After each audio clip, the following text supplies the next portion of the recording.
के बाद अगर भी महिला को जिंदा रहने का अधिकार मिला तो ये समाज बिगड़ जाएगा।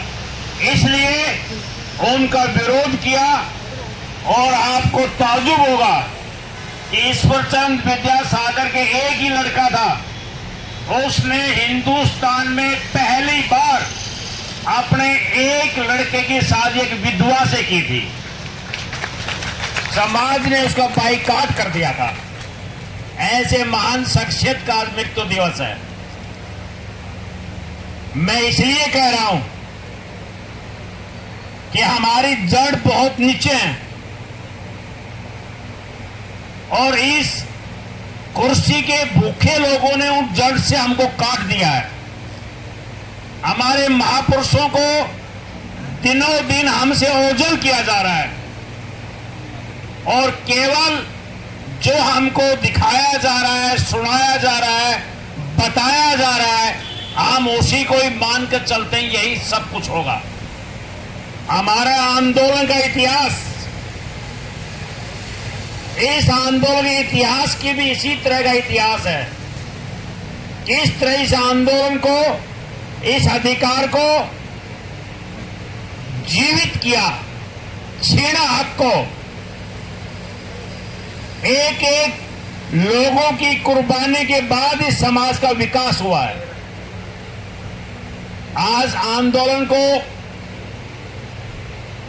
5 जुलाई से 29 तक 24 दिन हो गए। 24 दिन की जो आंदोलन की जो यात्रा है, इसमें आप तमाम बदल चुके हो।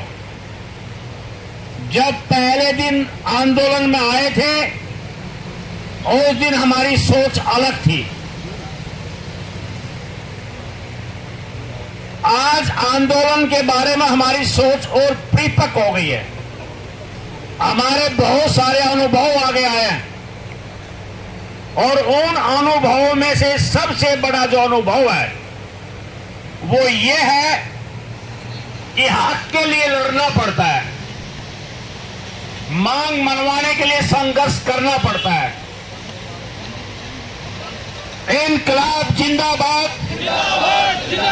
इनकलाब जिंदाबाद, कर्मचारी एकता जिंदाबाद, कर्मचारी एकता जिंदाबाद, 35,400 की मांग पूरी करो, 35,400 की मांग पूरी करो, कर्मचारी एकता जिंदाबाद, हरियाणा सरकार मुर्दाबाद, हरियाणा सरकार होश में आओ, हरियाणा सरकार होश में आओ, होश में आके 35,400 लागू करो, 35,400 लागू करो, होश में आके 35,400 लागू करो, इनकलाब जिंदाबाद, हमारा भाईचारा जिंदाबाद, हमारा भाईचारा जिंदाबाद।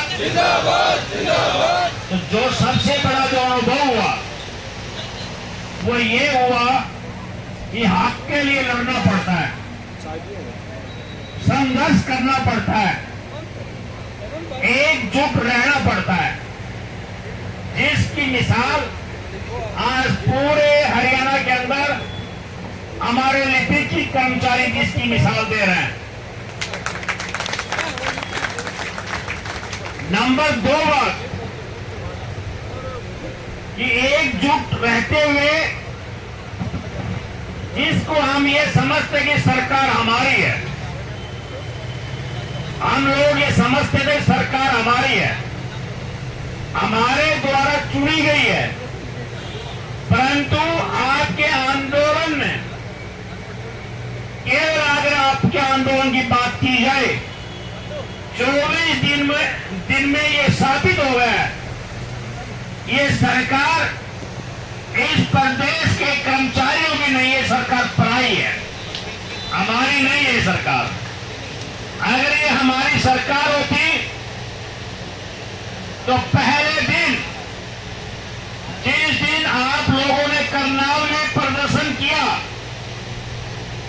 उसी दिन सरकार आपकी मांग के ऊपर, आपके मांग पत्र के ऊपर सुनवाई करके नोटिफिकेशन लागू कर देती, परंतु इसने पहले तो बहलाने की कोशिश की। सरकार क्या सोचती है? सरकारों की सोच में होता है कि जैसे कुछ दिन आंदोलन होगा, 2 दिन 4 दिन जुलूस निकाला जाएगा, जोश में नारे लगाए जाएंगे और फिर धीरे धीरे आंदोलन कमजोर पड़ जाएगा। जैसे दूध में उफान आता है, थोड़ा ठंडा पानी डाल दो, दूध फिर नीचे चला जाता है। सरकार को ये वहम था, परंतु आंदोलन चलता रहा। सरकार ने बातचीत करने के लिए बुलाया, 3 बार बात हुई। 3 बार बात होने के बाद और जब आपने कहा कि हमारे साथ अन्याय है, हमारे साथ शोषण है, हमारे साथ भेदभाव है, हम सबसे ज्यादा काम करते हैं, अगर कोई फाइल अटक जाए, किसी बात का जवाब देना हो तो अफसर फाइल बाबू की तरफ सरका देगा, इसको तलाश करता रहे, वो माथा पच्ची करता रहे। तो इस भेदभाव के खिलाफ, इस शोषण के खिलाफ 35,400 की हमारी मांग इस महंगाई के जमाने में बहुत वाजिब है। सरकार ने बहलाने की कोशिश की, परंतु जो नेतृत्व है वो बहला नहीं, वो बहकाव में नहीं आया। उन्होंने कहा 35,400, 35,400, 35,400। जब 35,400 की नारा पूरे देश के मुख्यालयों से गूंजा तो सरकार ने सोचा ये मानने वाले नहीं है, ये बहलाव में नहीं आएंगे, ये बहके नहीं हमारी बात से, और इनका आंदोलन भी नहीं टूटा। आंदोलन तो लगातार बढ़ रहा है और 35,400 की बात गांव और शहर के गलियारों में चली गई है। जितने भी आप बैठे हो, जरूर आपसे कोई पूछता होगा कि बाबूजी क्यों हड़ताल में बैठे हो, दफ्तरों में काम क्यों नहीं करते? आप कहते हो 35,400। आप घर में जाते होंगे तो घर में भी बताते होंगे 35,400। तो 35,400 बहुत बड़े हरियाणा की बहुत बड़ी तादाद में चला रहा है, ये अखबार के माध्यम से और आपके मुंह के माध्यम से। तो 35,400 आज सरकार के सिर दर्द बन चुका है। 35,400 जब नहीं माने तो सरकार ने अगला हथकंडा क्या होता है? पहले बहलाना, फुसलाना, मीठी मीठी बात करना, सौहार्दपूर्ण बात कहना, अच्छे शब्द कहना। जब बात नहीं बनती, 1-2 बार सरकार ये प्रयास करती है, हर आंदोलन की यही कहानी होती है। जब बात नहीं बनती तो फिर वो गुड़िये काटना शुरू कर देते। गुड़िये डराने के लिए काटते नहीं, वो गुड़िये निकालते हैं डराने के लिए। फिर उन्होंने क्या किया कि उन्होंने डीसी को कहा कि 3 घंटे में रिपोर्ट दे दो। आप किसकी रिपोर्ट? कि ये बताओ कौन कौन हड़ताल के ऊपर है, 3 घंटा दे दो। जिस दिन 5 जुलाई को आंदोलन शुरू हुआ, उस दिन सरकार को पता था कौन कौन हड़ताल के ऊपर है। क्या सरकार बावरी है? 5 जुलाई को आंदोलन हुआ, 6 तारीख को अखबारों में आया कि कामकाज ठप हो गया है, दफ्तरों में कामकाज नहीं हो रहा है। 7 को आया, 8 को आया, हर रोज अब भी आ रहा है कि कामकाज नहीं हो पा रहा है। फिर सरकार को भिन्न भिन्न बात का पता था, तो उन्होंने कहा 3 घंटे से फिर चिट्ठी डाल दी, फैक्स भेज दिए कि डीसी 3 घंटे में रिपोर्ट करो। आप सोचो 3 घंटा में रिपोर्ट वगैरह क्या बम पड़ेगा? सरकार को सारा दे रहा, ना रिपोर्ट करनी ना और नहीं करना, सब कुछ दे रहा उन्होंने। फिर उन्होंने क्या करा? बोले नो वर्क नो पे। एक चीज देख करो आ गए, बोला अब अगला कदम नो वर्क नो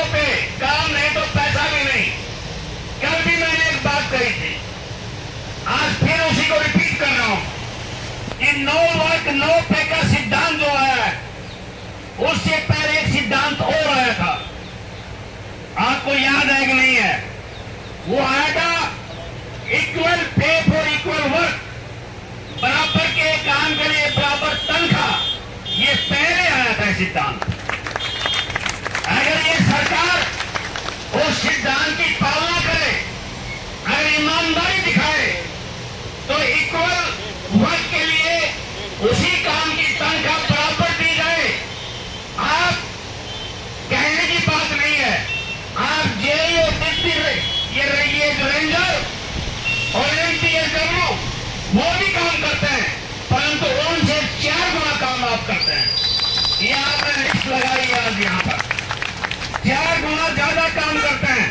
और इनके अलावा भी अगर कोई जटिल सवाल अड़ जाए तो अफसर का दिमाग जल्दी खराब होता है। अफसर साइन अथॉरिटी होता है, 10 तक घोगी मारने वाला होता है, वो फाइल बाबू के पास चली जाती है। और फिर सरकार ने 35,400 की भी इनकार कर दी। 35,400 का इनकार करने के बजाय 9 पे लेकर आ गए, ताकि इससे इनमें डर और भय पैदा हो जाए। परंतु हरियाणा की रिपोर्ट है कि 90% कर्मचारी, लिपिक के कर्मचारी, वो हड़ताल के ऊपर आज भी बैठे हुए हैं। सोशल मीडिया पर आता है, वो गाने गा रहे हैं, वो नाच रहे हैं, भय मुक्त होकर के। कोई डर और भय उनके दिमाग में नहीं है। और कुछ ऐसे हैं जो पहले से बीमार हैं, कुछ बहनें मैटरनिटी लीव के ऊपर हैं, कुछ के और कोई कारण है। यानी कि 100% लिपिक कर्मचारी आज हरियाणा प्रदेश का सड़क के ऊपर है, आंदोलन के ऊपर है। तो सरकार के पास कोई जवाब बन नहीं रहा है कि रास्ता कहां से निकाला जाए। जब सारे रास्ते बंद हो गए, उनकी ये जबरदस्ती का रास्ता भी बंद हो जाएगा। उसके बाद सरकार एक काम करेगी कि चलो इनकी बात को मान लेते हैं, आंदोलन इसी तरह जीतते जाते हैं, आंदोलन इसी तरह जीतते जाते हैं। आंदोलन के जीतने का रास्ता आपके संख्या बल के ऊपर निर्धारित करता है, हमारी रणनीति के ऊपर निर्धारित करता है। आपकी स्टेट कमेटी ने आह्वान किया, मुझे बड़ा अच्छा लगा कि जनता के बीच में हम जाएंगे, जनता को हम समझाएंगे। मैंने भी सुझाव को बहुत पहले दिन रखा था, क्योंकि सरकार जनता से हमको हटाना चाहती है। क्या बोले बाबू है, ये काम करना नहीं जानते, इनकी नींद हराम मारी है, हमें पैसा चाहिए।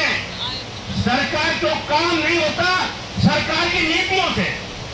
अगर किसी का परिवार पहचान पत्र गड़बड़ है, आधार कार्ड में गड़बड़ है, किसी की डोमिसाइल में स्पेलिंग गलत है, तो सरकार की नीतियों का कारण है।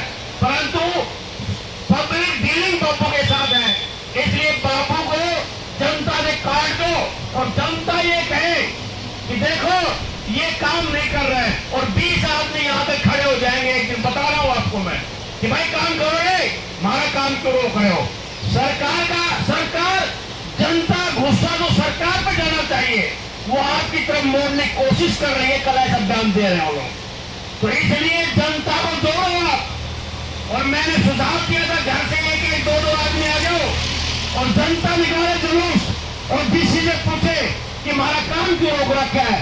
इनकी बात मान लो, 35,400 इनकी मांग वाजिब है। सरकार ने सिद्धांतिक तौर पर डिनाई नहीं किया है। हिमाचल पंजाब का जो एग्जाम्पल देकर के कह रहे हो, झूठ बोलते हैं, झूठ बोलते हैं। प्रोबेशन पीरियड लागू होता है, उनकी तनख्वाह कई हजारों में बढ़ जाती है, स्वयं झूठ बोल रहे हैं। ये सरकार झूठ के ऊपर चल रही है, इसलिए झूठ की पोल खोलते रहो और अपनी ताकत का निर्माण करते रहो। साथियों और बहनों, जीत आपके नजदीक है, जीत आपके पैर छुएगी, मैं गारंटी से ये बात कह रहा हूं। इसी के साथ मैं अपनी बात खत्म करता हूं। इंकलाब जिंदाबाद, जिंदाबाद, जिंदाबाद। सीएम